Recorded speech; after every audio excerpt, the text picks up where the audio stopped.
We are just about at Christmas, and I have been fitting in all of the treat making, baking, crafting that I can before we get there. And today I wanted to share with you what I've been up to.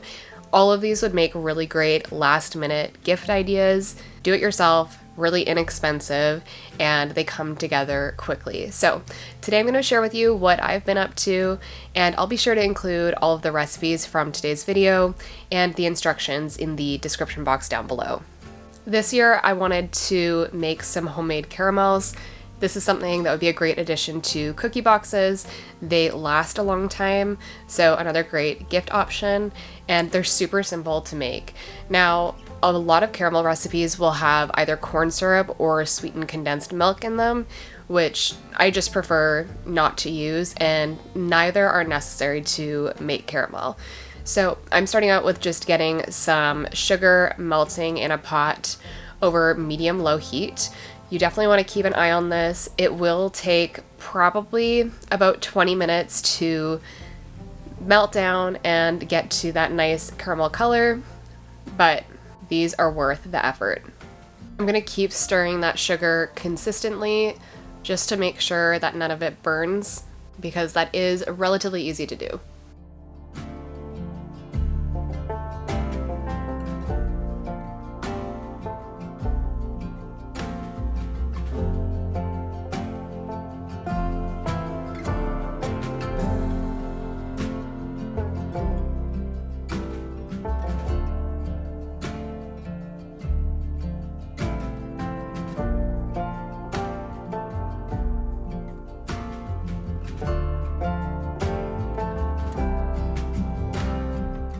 Once that's all melted down, I'm adding in butter and my heavy cream. Now, you definitely want to make sure that both are room temperature. You could even melt them together and add them in. You just do not want them to be cold, because if they are cold, you're going to end up with your caramel separating most likely. So, adding in that butter, and you've got to do this slowly because it does bubble up quite a bit. I'm using salted butter today, so I'm not adding any salt, but if you wanted to do unsalted, I just would add a little bit of salt in anyway. I'm not going for a salted caramel with these, but you could add an additional pinch of salt if you wanted.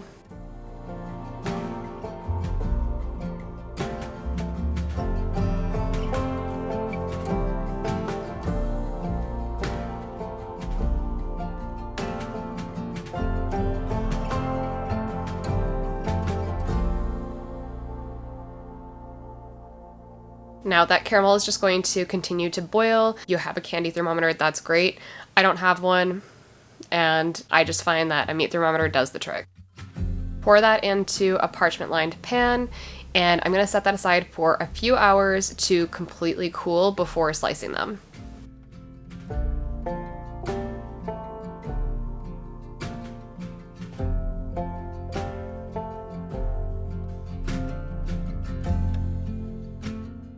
These even easier to slice. I like to just put the pan into the fridge for maybe 15 minutes or so, just to firm up the caramels a little bit, makes them a little bit easier to slice into.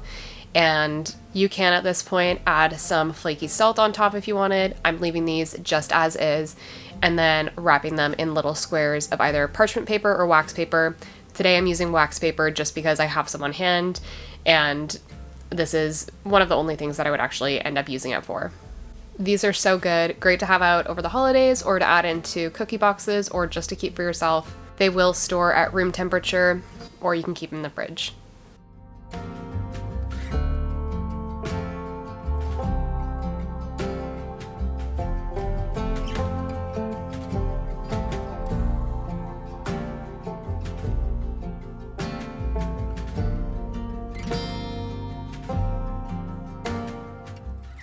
Homemade bowl covers are one of the easiest sewing projects to make if you're a beginner, and they're great for making sourdough while your bread rises. I am somehow missing a couple, so I needed to restock, and this is something that you can do for any size bowl. So what you're going to want to do is lay out whatever size bowl that you want to make a bowl cover for. You can also make these for wide mouth or regular mouth mason jars. Great for sourdough starter. I often use mine that way as well. and you're gonna mark 2 inches outside of that bowl's circumference and then cut out your fabric. So you're gonna want 2 pieces of fabric. I have them just laid on top of each other so I can cut them all at once. Today I'm just using white linen and then a striped linen that I have a little bit extra fabric of. If you wanted to do 2 different patterns, you could easily make this reversible as well.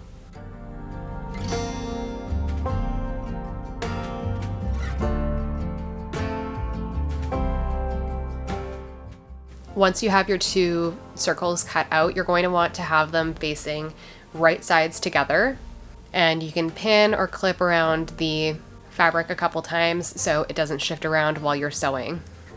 I'm sewing around the entire circle with a 1/4 inch seam allowance, and I'm leaving a 2-inch gap to make sure that we're able to flip this right side out, and I am backstitching when I start and stop. The great thing about these, not only are they super practical, but they're super forgiving, and once we add in the elastic, any little mistakes you may have made are going to be pretty well hidden. So turning that right side out, and you can go in with like a chopstick or a pencil just to make sure that everything is pushed out well, and then I like to just quickly press that with an iron.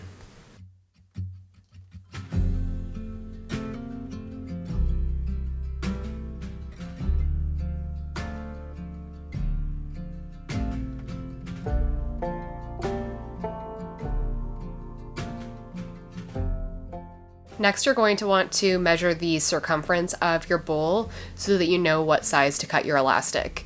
So once you've got your circumference measurement, you're going to want to subtract 5 inches from that, and that is going to be the length of the elastic that you cut.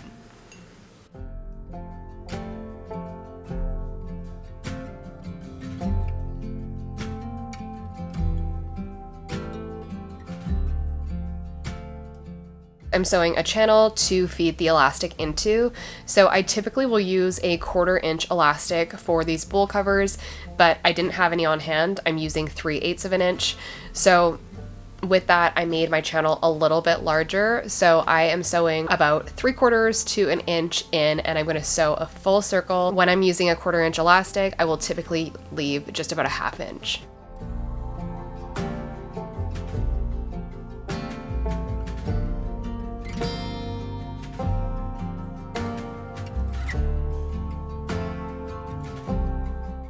Once that is complete, I'm going to feed the elastic in through that opening, all the way through that channel. A lot easier if you've got like a safety pin to work this in. And when you add the elastic, that is when you're gonna get a little bit of kind of that ruffled effect.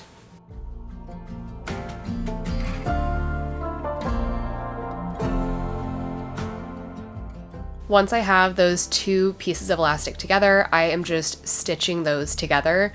I like to do a zigzag stitch, and I'll just go back and forth a few stitches to make sure that's nice and secure.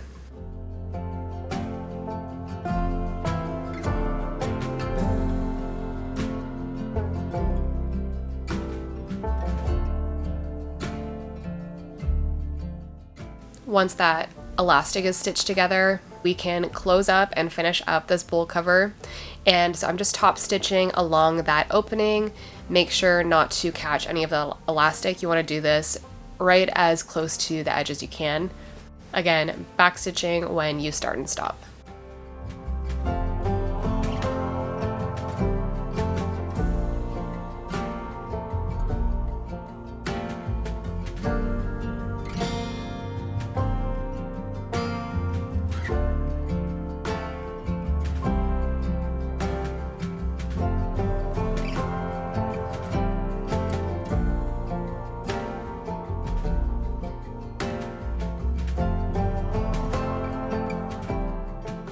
So this is what that opening looks like after top stitching, but once you have kind of pulled the fabric around on the elastic, it gets quite hidden. I use these all the time when I'm baking sourdough bread, and again, a super beginner friendly sewing project. These take 10, maybe 15 minutes to come together.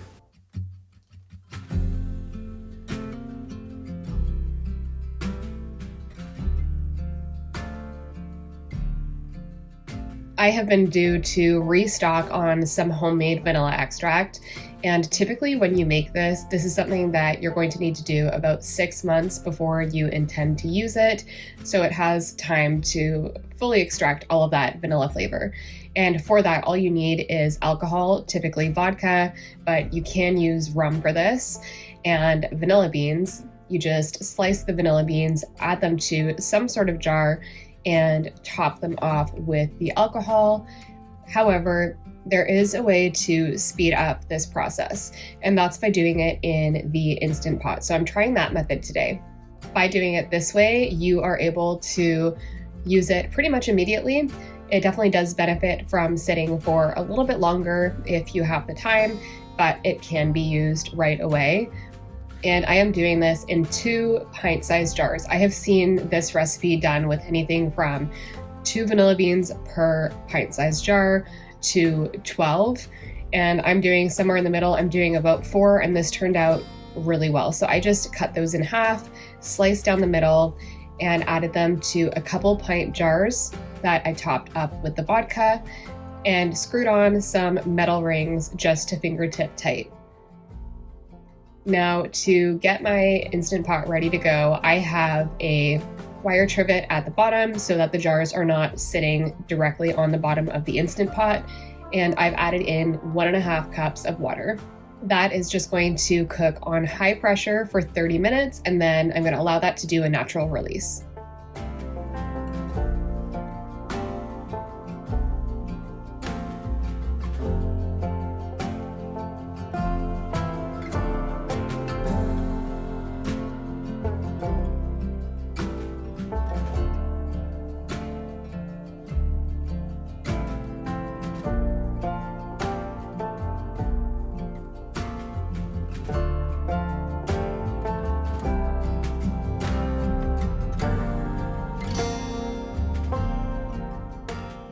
After the vanilla extract had fully cooled, I got that bottled up. I did give this a little bit of a shake to make sure that I'm getting all of that vanilla bean that came out through that process into the jar.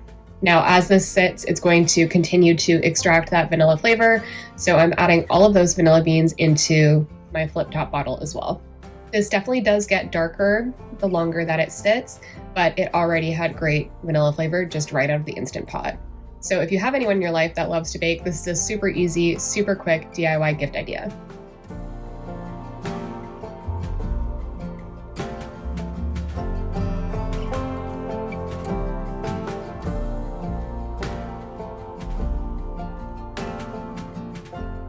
Another staple around here throughout the holidays are candied nuts. These make a great gift, of course, but they're also great chopped up on salads or something that's just easy to set out as a bit of an appetizer or on a charcuterie board.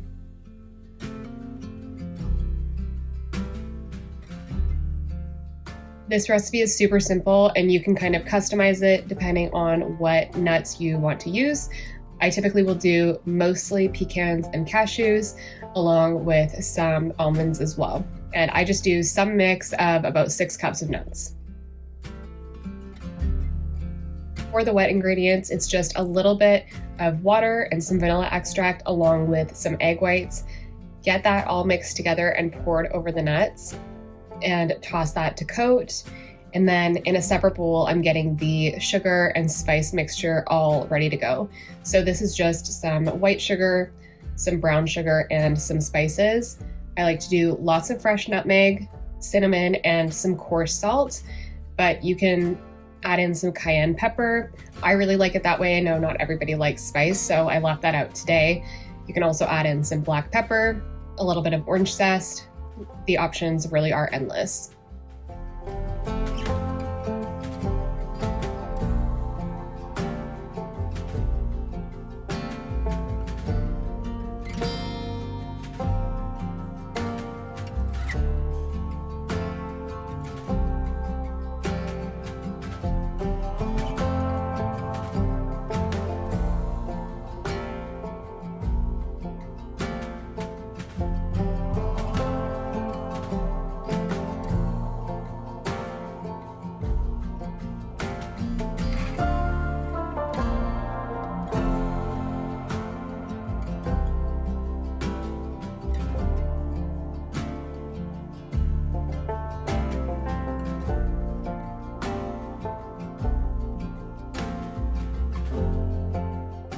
Mix that all together, and then this is going to go onto a parchment lined baking sheet into a 300-degree oven for about 30 minutes total, and I'm going to mix that all up about halfway through.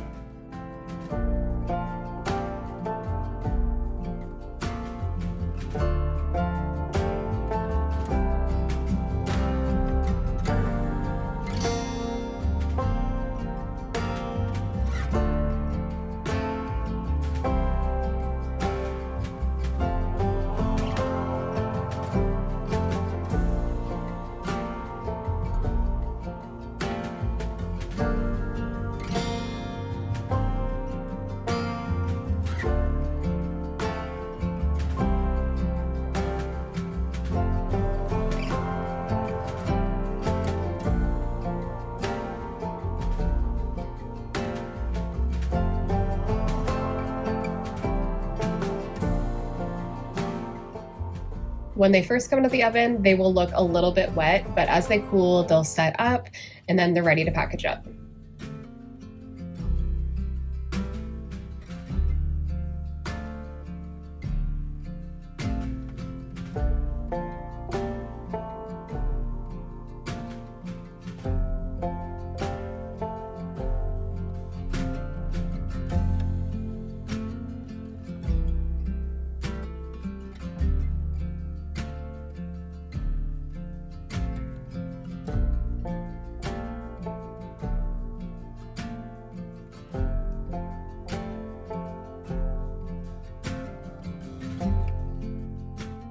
I have been sewing a lot this winter so far. I feel like in the winter, I tend to kind of hyperfixate on a hobby, whether that be knitting or crocheting. This year so far, it seems to be sewing. So it's been fun to kind of balance out some really quick projects with some bigger ones as well. So with that, I am making some pot holders today. You can use these as pot holders or hot pads. They are a super quick sewing project. This is another one that just takes 10 to 15 minutes to make. And again, super beginner friendly. So from my fabric, I am cutting out a 4x2 strip. This is going to be for the tab if you want to include one. I'm including one in this video just for the sake of showing it, but I typically do make these without, but they're nice to have if you do plan on hanging them, or if you think that somebody that you would like to gift these to would like the option to hang it. For the fabric for the actual pot holder, I'm cutting 2 9x9 squares, and then for the middle layer to make these heat safe, I'm using a layer of Insulbrite and then a layer of cotton batting, and both of those I'm cutting 9-inch squares of as well. Now, Insulbrite is pretty readily available. I can find it in my small town, but if you don't have it, then you could just go with another layer of cotton batting. To make the tab, I am folding my 2x4 piece of fabric lengthwise in half and giving that a quick press. And then I'm opening it up and I'm going to fold both sides in to that crease. Then I'll fold both of those together. Once I have those two edges folded in, I'm going to fold this in half again, and I'm going to top stitch along both edges of this as close to the edges as you can.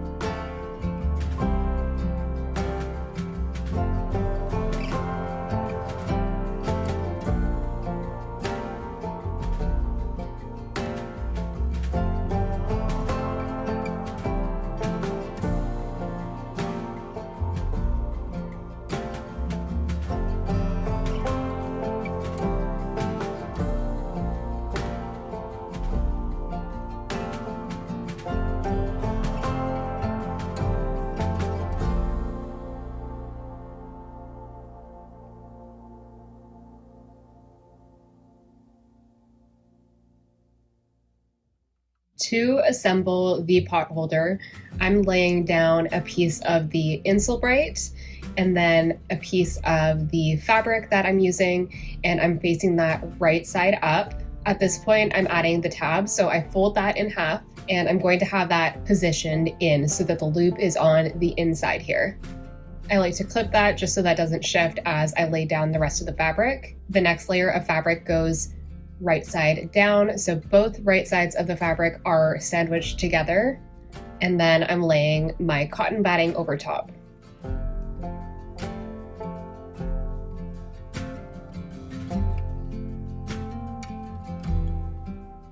Depending on how thick you want this, you could do just the insole bright, but adding that extra layer of batting does make this even more heat resistant.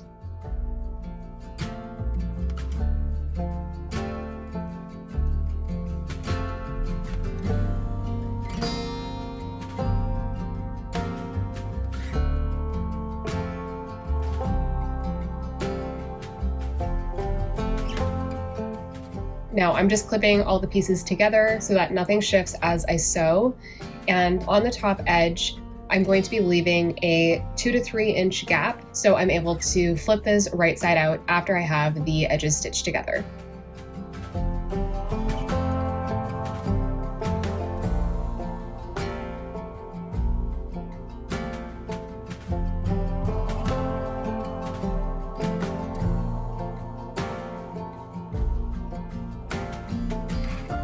I'm sewing a 1/4 inch around the edge of the pot holder, back stitching when I start and stop, again leaving that 2 to 3 inch gap there.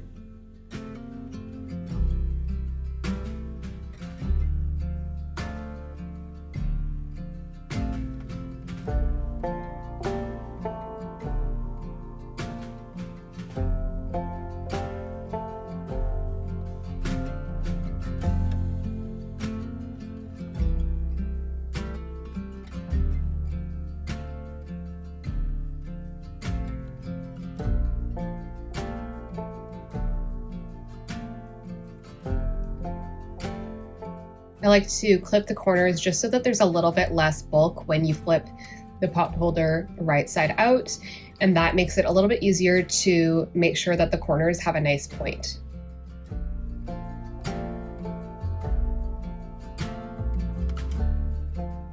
I'll use my hands for the most part and then use a pencil, a chopstick, whatever I've got laying around just to push out those corners.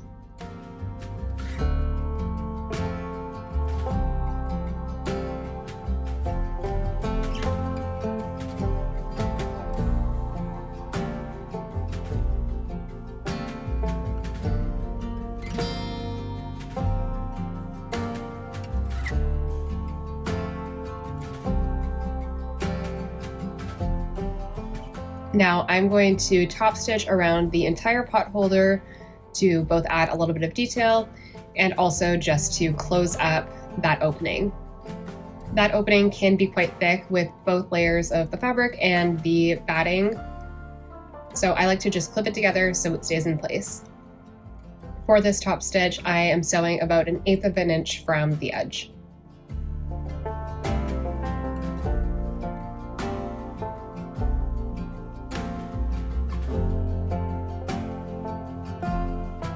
On the corner with the tab, if you chose to include it, you can't really get a precise point, so I like to kind of box it out, which you'll see at the end.